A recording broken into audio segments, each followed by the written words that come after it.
Forecasting our future. The world is getting warmer. Our way of life impacted. Climate change is causing hurricanes to rain more. From water. This is a new oceanographic phenomenon. To land. If anyone is going to save the world, it's the cow. It's you guys don't throw away anything. Right. It's totally recycled. Uncovering ways to power the planet. How clean is it to run them? It's very clean. There's no fuel, there's no emissions. We are extremely excited because we are working on something that touches every part of the world. The WPBF 25 First Warning Weather Team investigates the link between our climate and the changing environment. Our shows may also provide some of the solutions for the world. Good evening, I'm meteorologist Chris Martinez. And I'm meteorologist Glenn Glazer. This show is part of an ongoing, groundbreaking project which explores our changing climate. In the next half hour, we will show you how you can have a big effect on the world around you. And today we reached a major milestone 30 years ago. In 1992, August 24th at 5 a.m., Hurricane Andrew made landfall with winds of 165 miles per hour. Wow, the storm moved at 16 miles per hour, leaving only about an inch of rain, but it was the relentless winds that were catastrophic. Now, decades later, it's the profound amount of rain produced by hurricanes that's a major threat. As severe weather expert Mike Lyons investigates, flooding is on the rise.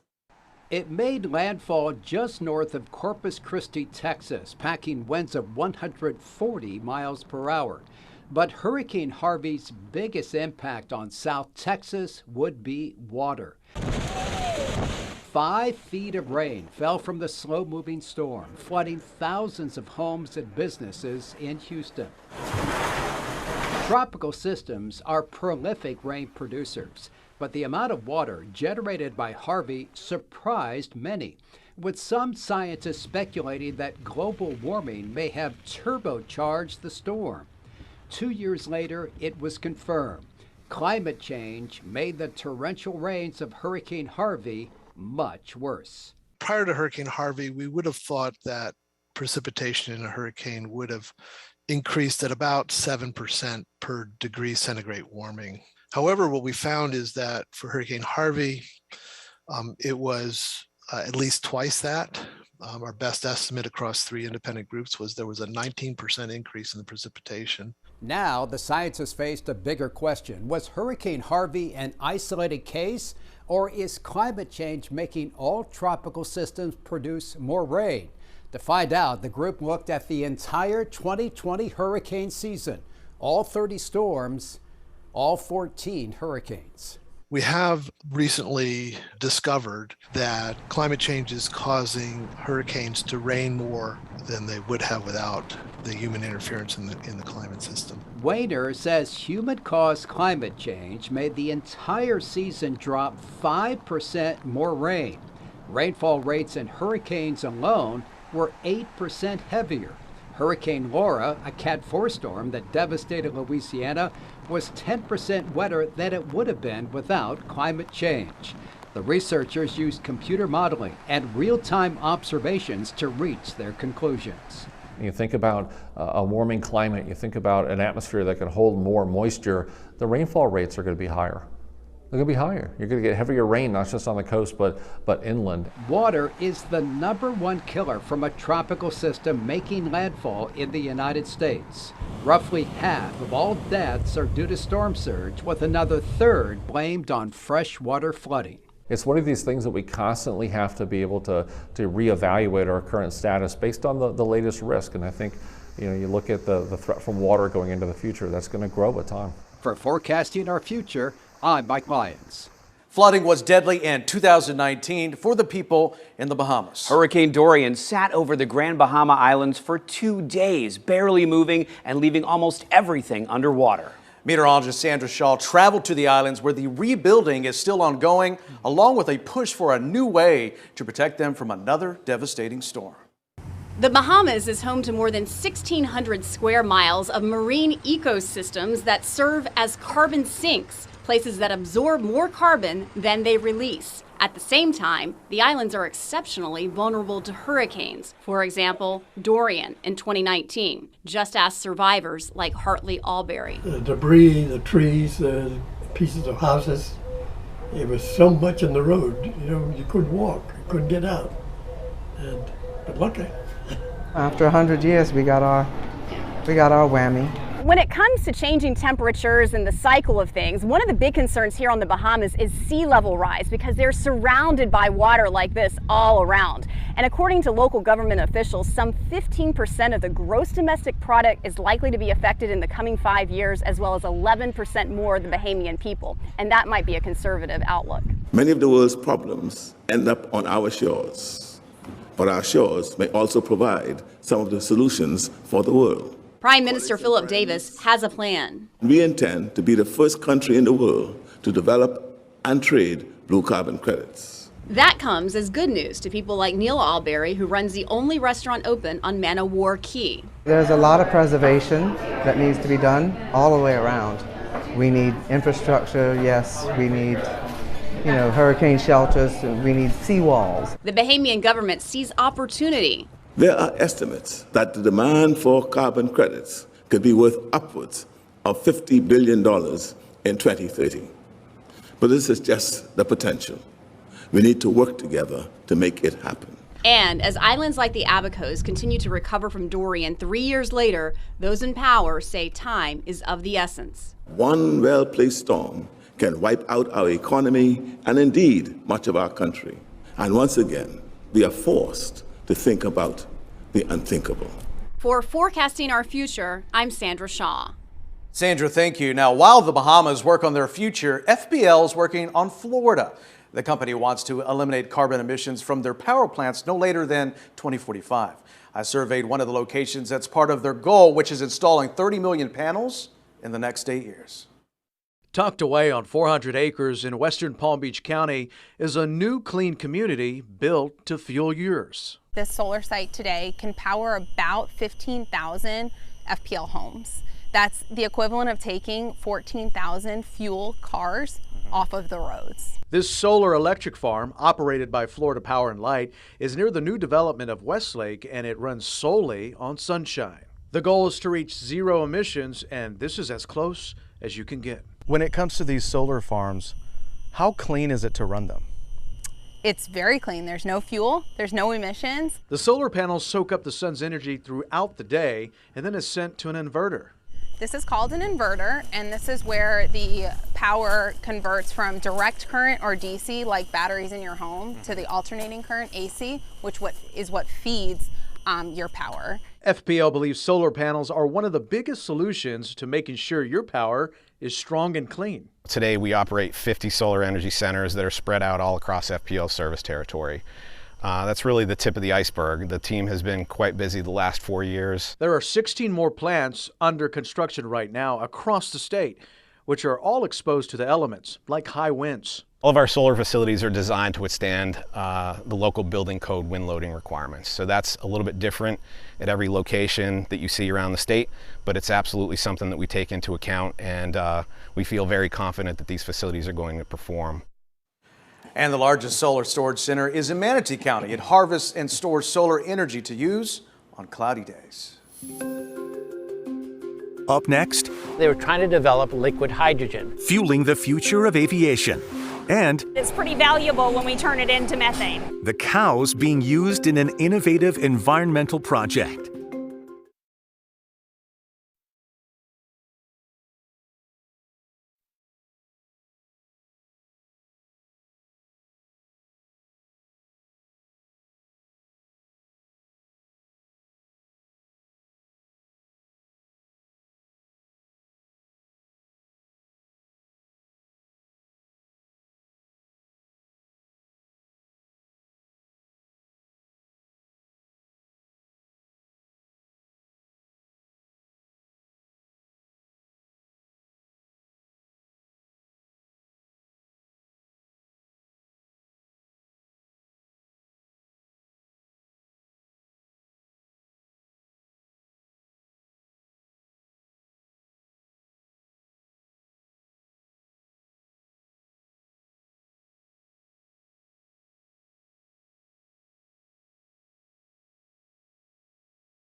You're watching WPBF 25 First Warning Weather, forecasting our future.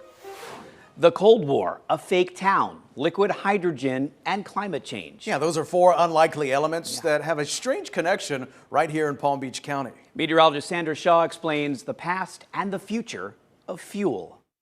During the Cold War in the late 1950s, there are claims that the Apex fertilizer plant operated off the Beeline Highway in Palm Beach Gardens. They were trying to develop liquid hydrogen, and they needed to do it in a place where they weren't near a big city in case something went horribly wrong, as they say. In 2016, journalist Elliot Kleinberg researched Project Suntan for a Palm Beach Post article.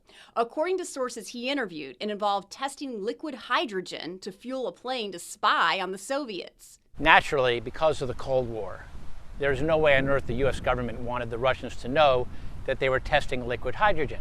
Photos from the State Florida archives show liquid hydrogen rocket engines being assembled in 1958 at APEX, which stood for Air Products Incorporated Experimental. It's believed the project shut down after about a year. But fast forward to today, and powering aviation through different forms of carbon is a focus once again, but this time not for spying, but for zero carbon emissions. There is no carbon in the fuel system, so there is no carbon dioxide that will be produced. Even at present, for ground-based power generation, it is ammonia that is used to eliminate NOx from the exhaust stream. UCF engineering professor Dr. Jay Kapat runs a team trying to power flight without emitting carbon. His process taps into the hydrogen fuel differently. It would activate the hydrogen on the jet by using ammonia. On board the airplane, the ammonia would be broken up into nitrogen and hydrogen.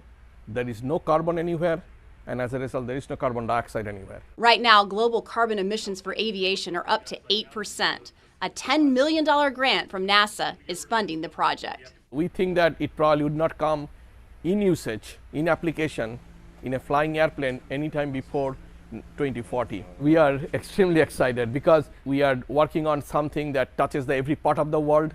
Aviation is now a global entity or enterprise. And from the shadows of the Cold War to the forefront in the climate change battle, the evolution of powering flight soars with innovation. For Forecasting Our Future, I'm Sandra Shaw. Thanks, Sandra. Now, from fueling planes to harvesting energy from cows. Methane is a highly flammable gas and is expected to cause half of the global warming over the next 2 decades. And one of the sources is cattle. Now, there's a rise in turning farm waste into energy.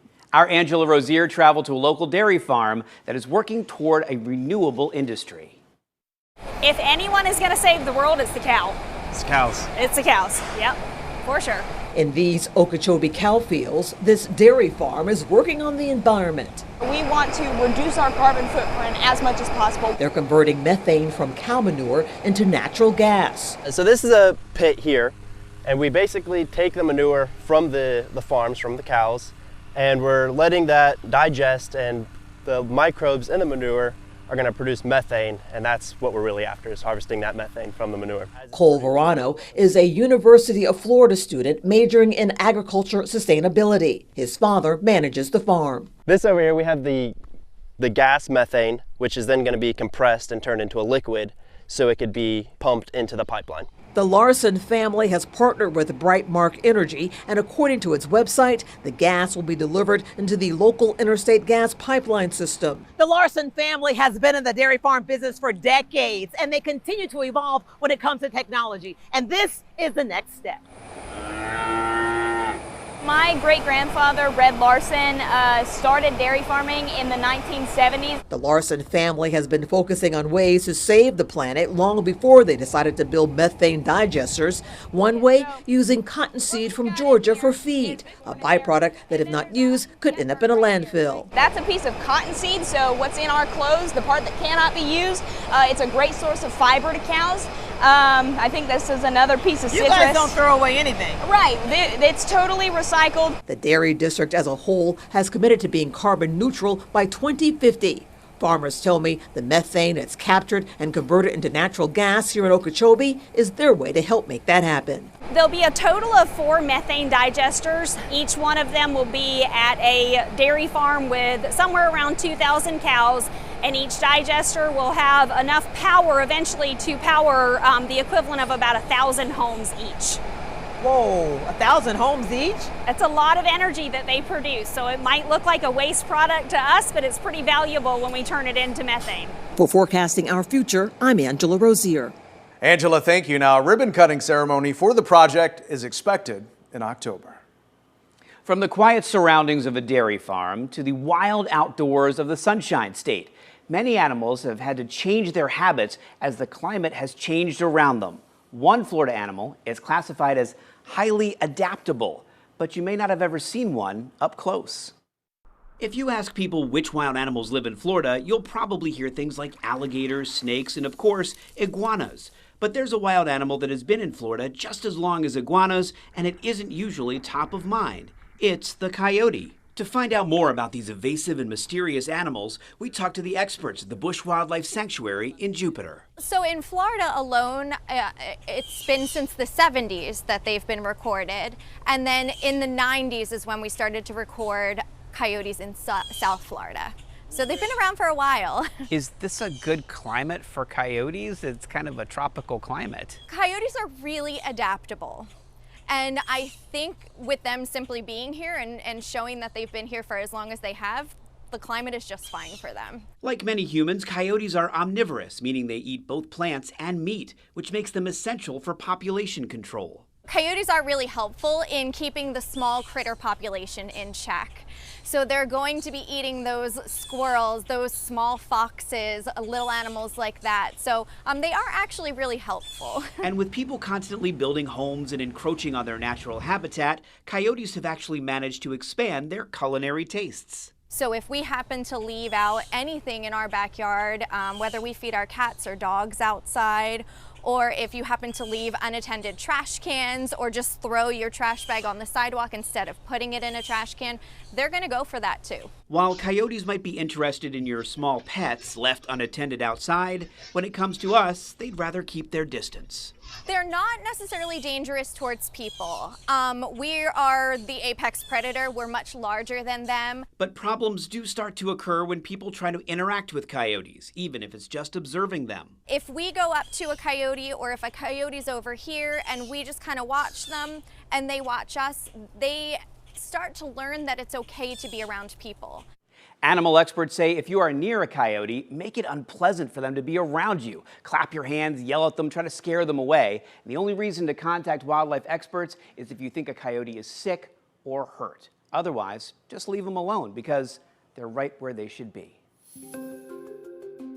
Coming up, is too much of a good thing. The seaweed takeover, why it's littering our shoreline. Plus, we see changes in ice and sea level. The view of Earth from space.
A record amount of seaweed is smothering the Florida coast. More than 24 million tons blanketed the Atlantic near South Florida in June. That's up from 18.8 million tons in May. Meteorologist Brooke Silverang investigates why it's not washing away.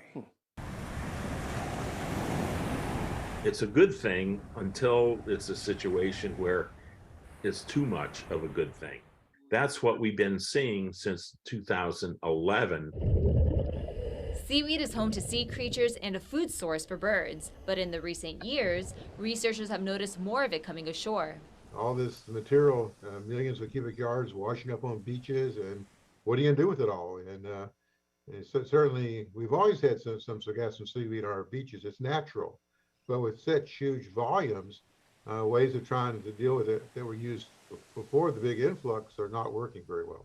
Scientists with Florida International University say that prior to 2011, seaweed was only found in patches. And just within the past decade, the blooms are getting bigger and more widespread. We saw a lot of seaweed, more than I've ever seen in an ocean before. It stunk, it got in the way, you know, it kind of affected my whole day. This is a new oceanographic phenomenon.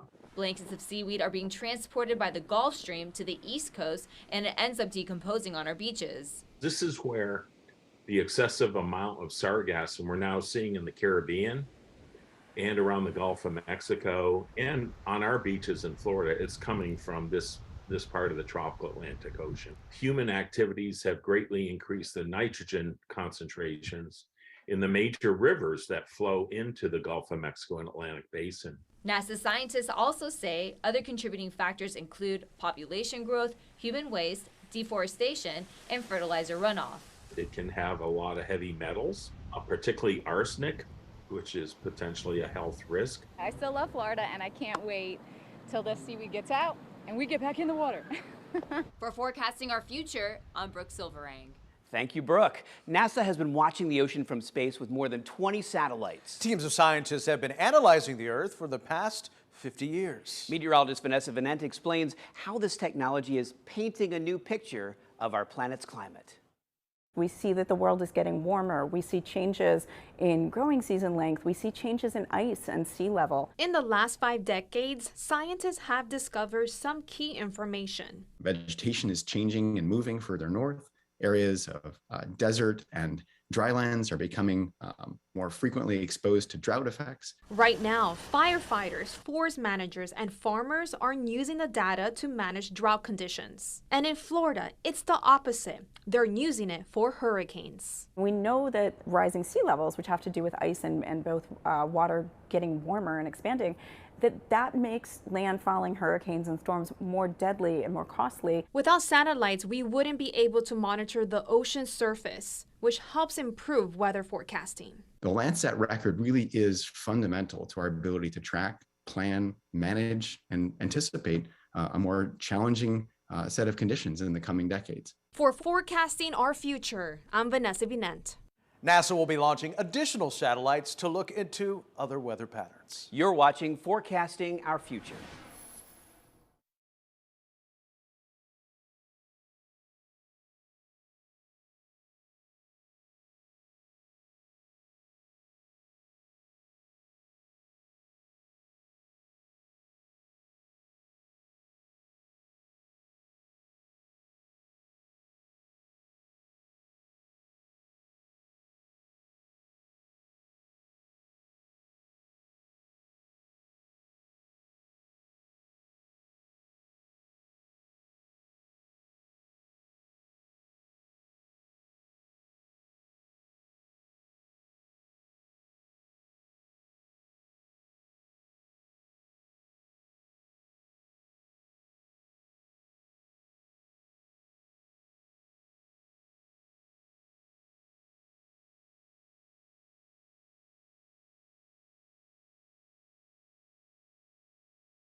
Scientists are documenting changes across the globe. Our mission is to examine the increasing impacts of extreme weather in our communities. Throughout the rest of the year, we're going to explore solutions to prevent future harm to the environment. Thank you for watching Forecasting Our Future.